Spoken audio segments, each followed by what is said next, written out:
Hello दोस्तों, आज मैं कुछ क्वेश्चंस के आंसर करने वाला हूं जो एक मैकेनिकल इंजीनियर या किसी भी एक कैंडिडेट के मन में होता है जिसे जॉब स्विच करनी हो। समझो आप मैकेनिकल इंजीनियर हो, सिविल इंजीनियर हो या किसी भी फील्ड से आपने इंजीनियरिंग की हो या किसी भी फील्ड से हो और आपको सॉफ्टवेयर इंजीनियरिंग में जाना है, तो आपके दिमाग में बहुत सारा क्वेश्चन होता है ओके कि कैसे करना है, कितना टाइम लगेगा और क्या प्रोसेसेस हैं।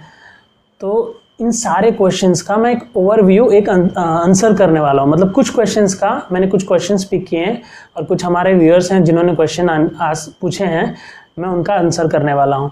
सबसे पहले बता दूँ कि मैं ये क्यों शेयर कर रहा हूँ। बिकॉज मैं मैकेनिकल बैकग्राउंड से बिलोंग करता हूँ और मैंने मेरी job switch means field switch की है। मैंने ग्रेजुएशन के बाद इंस्टेड ऑफ मैकेनिकल इंजीनियर की जॉब की जगह मैंने software engineer as a join किया।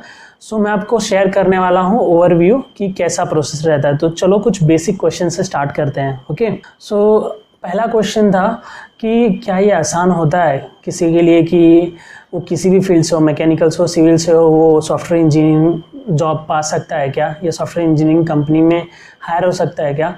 ये बहुत ही आसान होता है। अगर आप मैकेनिकल इंजीनियर हैं, अगर आप मैकेनिकल इंजीनियरिंग का इंटरव्यू क्रैक कर सकते हैं तो आप सॉफ्टवेयर का भी क्रैक कर सकते हैं।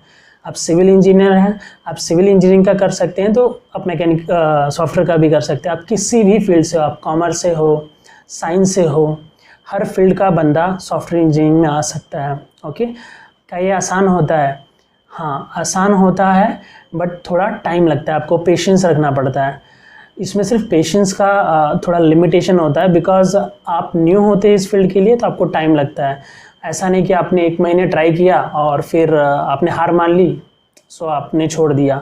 आपको पेशेंस रखना पड़ता है 6 months to 1 year ओके। ये बात बता दूँ, आसान होता है, कोई दिक्कत नहीं होती। जैसे सॉफ्टवेयर फील्ड के कंप्यूटर एप्लीकेशन के बंदे हायर होते हैं वैसे आप भी हायर होगे, इसलिए बहुत ईजी है, कोई टेंशन की बात नहीं है। ये पहला क्वेश्चन था। और दूसरा क्वेश्चन ये है कि कितना टाइम हमें देना पड़ेगा as a software engineer job पाने के लिए या सॉफ्टवेयर फील्ड में जॉब करने के लिए कितना टाइम हमें लग जाएगा। ओवरव्यू मेरा ऐसा मानना है कि 6 months to 1 year आप मान के चलो। 6 months भी इनफ है और 1 year भी इनफ है। ये डिपेंड करता है एक्चुअली आपकी कैपेबिलिटी के ऊपर, आप कितना टाइम देते हो, आप कितनी जल्दी सीखते हो। मेरे केस में मुझे 1 year लग गए थे बिकॉज ऑफ कोविड। उस टाइम पे कोविड का नया इम्प्लीमेंटेशन हुआ था और उस टाइम पे सारी जो भी हायरिंग थी वो पॉज हो गई थी। मुझे 1 year लग गया ओके। बट वो 1 year भी मैंने दूसरी फील्ड में जॉब की थी ओके। मैं खाली नहीं बैठा था। आप जॉब करते रहें, जॉब के साथ सीखें, जॉब छोड़ के खाली बैठ के मत सीखें। हाँ, अगर आप स्टूडेंट हैं, कॉलेज में हैं, तो आप पढ़ाई के साथ कोर्सेज कुछ कर सकते हैं, मैं वो आगे कवर करूँगा ओके। ये क्वेश्चन था, ये मैंने आंसर किया कि कितना टाइम लगता है। तो 6 months to 1 year इनफ है, डिपेंड करता है आपके ऊपर। आप जल्दी सीखते हो तो 6 months, ज़्यादा टाइम देते हो, थोड़ा धीरे सीखते हो तो 1 year ओके। तीसरा क्वेश्चन, क्या ये एक लेंदी प्रोसेस है? तो मैं आपको बता दूं, आप किसी भी डोमेन से हो, आप अगर सॉफ्टवेयर इंजीनियर बनना चाहते हो तो ये लेंदी प्रोसेस बिल्कुल भी नहीं है, बहुत इजी प्रोसेस है। और सिर्फ आपको यही करना है कि आपको बस चूज़ करना है, आपको परस्यू सॉफ्टवेयर इंजीनियरिंग। हमें सुनने में छोटा लगता है बट ये एक बहुत बड़ा फील्ड है। इसमें बहुत सारे डेटा एनालिस्ट है, डेटा साइंटिस्ट है, प्रोग्रामर है, ऐप डेवलपर है, वेब डिज़ाइनर है, मतलब बहुत सारी चीज़ें होती हैं। आपको चूज़ करना पड़ेगा कि आपको जाना किस में है, डेटा साइंटिस्ट में, डेटा एनालिस्ट में, वेब डेवलपर में, या एप्लीकेशन डेवलपर में, या गेम डेवलपर में। बहुत सारी चीज़ें होती हैं। तो पहले आपको ये जानना पड़ेगा कि आपको किस में जाना है ओके, या आपका इंटरेस्ट किस में है। मेरा फोकस इस पे रहेगा कि आप इंटरेस्ट जिस पे है उस पे थोड़ा ध्यान देंगे तो वो आपके लिए अच्छा रहेगा, क्योंकि आपके लिए ईजी हो जाएगा राइट, आपका अगर इंटरेस्ट है उसमें तो। ये हो गया ये क्वेश्चन। और नेक्स्ट क्वेश्चन पे आते हैं, कौन से कोर्सेज हमें करने चाहिए और क्या हमें कोई इंस्टीट्यूट ज्वाइन करना चाहिए। कौन से कोर्सेज करना चाहिए आपको, ये तो क्वेश्चन एक्चुअली आप पे डिपेंड करता है इसका आंसर कि आपको किस फील्ड में जाना है ओके। समझो कि आपको एप्लीकेशन ऐप डेवलपर बनना है या वेब डेवलपर बनना है या क्या बनना है, तो उस हिसाब का आपको कोर्सेज चूज़ करने पड़ेंगे। जैसे मेरे केस में मैंने एक चूज़ किया पर्टिकुलर इनमें से और मैं उसमें एंट्री कर ली। सो आपको भी एक चूज़ करना पड़ेगा, कोई भी एक चीज़, एप्लीकेशन डेवलपर, वेब डेवलपर। आप चेक कर सकते हो ऑनलाइन कि कौन कौन सी चीज़ें हैं, सॉफ्टवेयर डेवलपर कौन कौन से तरह के होते हैं, तो आपको उससे आइडिया मिल जाएगा। और क्या आपको कोई इंस्टीट्यूट ज्वाइन करना चाहिए, तो जी हाँ, जैसे कि आप अगर दूसरी फील्ड से बिलोंग करते हो, तो आप अगर कोई इंस्टीट्यूट ज्वाइन करोगे तो वो आपके लिए बहुत अच्छा रहेगा, बिकॉज एक इंस्टीट्यूट से आपको सर्टिफिकेट भी मिलेगा। वैसे तो कोई मैंडेटरी नहीं है इंस्टीट्यूट ज्वाइन करना, बट क्या होता है कि आप एक दूसरे फील्ड से होते हो और आप कोई इंस्टीट्यूट ज्वाइन करते हो तो वो इंस्टीट्यूट से आपको एक कंप्लीट होने पे सर्टिफिकेट मिलता है। आप ऑनलाइन भी सीख सकते हो, बट ऑनलाइन क्या होता है कि आप कोई कोर्स लेते हो या कुछ लेते हो तो उसमें दिक्कत ये है कि आपको कम्युनिकेशन नहीं होता, राइट। आपने वो कोर्स ले लिया, आप वो सीख रहे हो, तो वो दिक्कत है। इससे अच्छा आपको इंस्टीट्यूट ज्वाइन करो। इंस्टीट्यूट भी आजकल ऑनलाइन है, वहाँ से कि कोई भी इंस्टीट्यूट आप ऑनलाइन ज्वाइन कर सकते हो और उनके जो फैकल्टी होते हैं आपको ऑनलाइन सिखाते हैं। अगर इंस्टीट्यूट के रिगार्डिंग भी आपको कोई हेल्प चाहिए, कौन से इंस्टीट्यूट ज्वाइन करना चाहिए या कौन से कोर्स ज्वाइन करना चाहिए, तो आप मुझसे क्वेश्चन कर सकते हो, बट आपको बताना पड़ेगा कि आपको डेटा साइंटिस्ट बनना है या क्या बनना है, या ऐप डेवलपर बनना है या गेम डेवलपर। तो उस हिसाब से मैं आपको, आपके रिक्वायरमेंट के हिसाब से मैं आपको सजेशन दे सकता हूँ, ठीक है। अब पांचवा क्वेश्चन ये है कि कैसे प्रिपेयर करें, ओके। कैसे प्रिपेयर किया जाए, इसकी प्रिपरेशन कैसे स्टार्ट करनी चाहिए। तो इसकी प्रिपरेशन कैसे स्टार्ट करना चाहिए मैं बताऊं तो सबसे पहले तो आपको क्लियर होना चाहिए कि आपको बनना क्या है, okay. Web developer, application developer और गेम डेवलपर और डेटा एनालिस्ट और डेटा साइंटिस्ट, तो ये आपको चूज़ करना पड़ेगा, ठीक है। जैसे कि मैं बता दूं, आजकल मार्केट में डेटा एनालिस्ट और डेटा साइंटिस्ट बहुत ट्रेंड में चल रहा है। क्यों इतना ट्रेंड में चल रहा है? डेटा एनालिस्ट वो होता है जो, समझो आज के टाइम पे हमारा डेटा बहुत गैदर हो रहा है, जैसे कि आप बहुत सारे ऑनलाइन ट्रांजेक्शन कर रहे हो, वो सबका डेटा ऑनलाइन कलेक्ट हो रहा है, राइट। तो उसको प्रोसेस करने के लिए कोई पर्सन चाहिए होगा, तो वो होता है डेटा एनालिस्ट।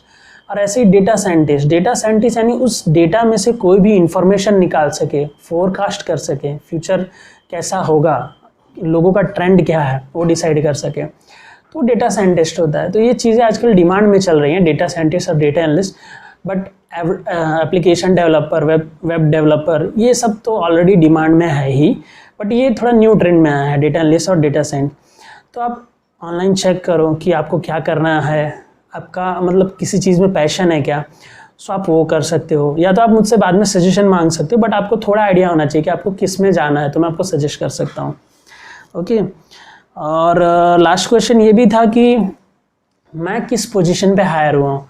सो मैं एज अ स्टैटिस्टिकल प्रोग्रामर हूँ, मेरा काम है डेटा को एनालाइज करना। हमारे पास डेटा आता है और हमारे पास क्लिनिकल डेटा होता है, ओके। मैं नॉर्मल डेटा पे वर्क नहीं करता, मैं क्लिनिकल डेटा पे वर्क करता हूँ, जो कि काफ़ी उसके प्राइवेसी के रूल्स होते हैं। एक्चुअली हमें बताने भी नहीं होते कि हम कौन सी कंपनी में जॉब कर रहे हैं या क्या कर रहे हैं, बिकॉज ये इन्फॉर्मेशन काफ़ी क्रिटिकल होती है। जैसे कि आप आजकल न्यूज़ में सुन रहे होंगे कि क्लिनिकल रिसर्च हो रही है, राइट। तो क्लिनिकल जो रिसर्च होती है उन पेशेंट्स का, ओके, बहुत सारे पेशेंट्स होते हैं, यूएस में साइट होती है, तो उनका डेटा कलेक्ट होता है, हार्ट रेट, सब कुछ। जैसे ये अभी कोविड का चल रहा है, तो बहुत सारे लोगों पे वो टेस्ट हो रहा है, ओके, दवाई बन के, तो उनका डेटा हमारे पास आता है और हम उस डेटा को एनालाइज करते हैं। सो इससे ज़्यादा मैं नहीं बता सकता, बिकॉज कंपनी की पॉलिसीज़ होती हैं और ये थोड़ा क्रूशियल है। सो मैं as a statistical programmer research organisation में जॉब करता हूँ, ओके। तो ये था एक ओवरव्यू, कुछ क्वेश्चंस। सो देखो, अब मैं सारे क्वेश्चंस का एक ओवरव्यू दे देता हूँ स्टार्टिंग से। पहली चीज़, आपको क्लियर होना पड़ेगा कि आपको सॉफ्टवेयर इंडस्ट्री में किस फील्ड में जाना है, ओके। वो क्लियर हो जाए तो दूसरा डाउट होता है कि सीखना कैसे है, रिसोर्सेज कहाँ से गैदर करें। तो रिसोर्सेज बेस्ट है कि आप ऑनलाइन सर्च करो। अगर आपको क्लियर हो गया कि मुझे इसमें जाना है, सॉफ्टवेयर इंडस्ट्री में, इस फील्ड में, तो आपको फिर भी कन्फ्यूजन है कि कौन से इंस्टीट्यूट से या कहाँ से सीखे, तो उसका सजेशन मैं दे दूँगा। ओके, जस्ट आप कमेंट में पूछें मुझे सॉफ्टवेयर इंडस्ट्री में ये फील्ड में करना है, डेटा एनालिस्ट, डेटा साइंटिस्ट या जो भी, मैं आपको सजेस्ट कर सकता हूँ कौन से इंस्टीट्यूट या क्या करें, कहाँ ज्वाइन करें, बिकॉज मैं उस प्रोसेस से गो थ्रू हो चुका हूँ, तो मुझे पता है किस में कौन सी चीज़ बेस्ट है अभी। ओके, तो पहला प्रोसेस हुआ, आपको चुनना होगा। ओके, सॉफ्टवेयर इंडस्ट्री में कौन सा, सॉफ्टवेयर इंडस्ट्री में भी बहुत सारे फील्ड हैं, तो आपको वो चुनना होगा। देन आपको कोई एक अच्छा इंस्टीट्यूट या कोई ऑनलाइन कोचिंग ज्वाइन करनी होगी, उसका सजेशन मैं आपको दे सकता हूँ, पहले आप पहले क्वेश्चन का क्लियर हो जाए तो। और तीसरी चीज़ कि इंस्टीट्यूट पे डिपेंड ना रहें, इंस्टीट्यूट जो आपको सिखा रहा है।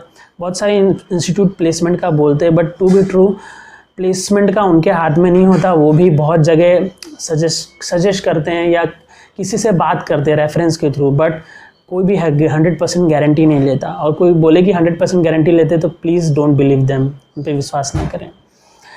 तो vice versa, at the time of training, जब आप ट्रेनिंग ले रहे हो, ट्रेनिंग का पीरियड होता है 3 मंथ्स 6 मंथ्स, उस पीरियड में आप ऑनलाइन सर्च कर दे रहे हो कि आप जो बनना चाह रहे हो उसके रिलेटेड लोगों से रीच करो और चेक करो वेबसाइट्स पे क्या चल रहा है, कौन सी कंपनी उस प्रोफाइल पे हायरिंग करती है, ये सब चीज़ें ऑनलाइन चेक करो। ओके, और अप्लाई करते रहो। At the time of training से ही आपको, मतलब समझो 6 मंथ्स का ट्रेनिंग है, तो 3 मंथ्स का ट्रेनिंग हो गया, आपको बेसिक नॉलेज हो गया वो सॉफ्टवेयर और टूल का, तो आपको एप्लीकेशन स्टार्ट कर देना है। ओके, और उसके बाद प्रोसेस बहुत स्मूथ होता है। एक बात बता दूं, आपके मन में क्वेश्चन होगा कि मैं हूं दूसरी फील्ड का बंदा, यानी आप है दूसरी फील्ड के बंदे, क्या उस बंदे को भी उतनी प्रायोरिटी मिलती है जो सॉफ्टवेयर फील्ड के बंदे को मिलती है? कंपनी कभी भी उस चीज़ में बायसनेस नहीं करती, कभी भी ऐसा नहीं करती कि ये फील्ड का बंदा है, ये फील्ड का बंदा है। बस आपको नॉलेज होना चाहिए, आपको पता होना चाहिए आपको करना क्या है।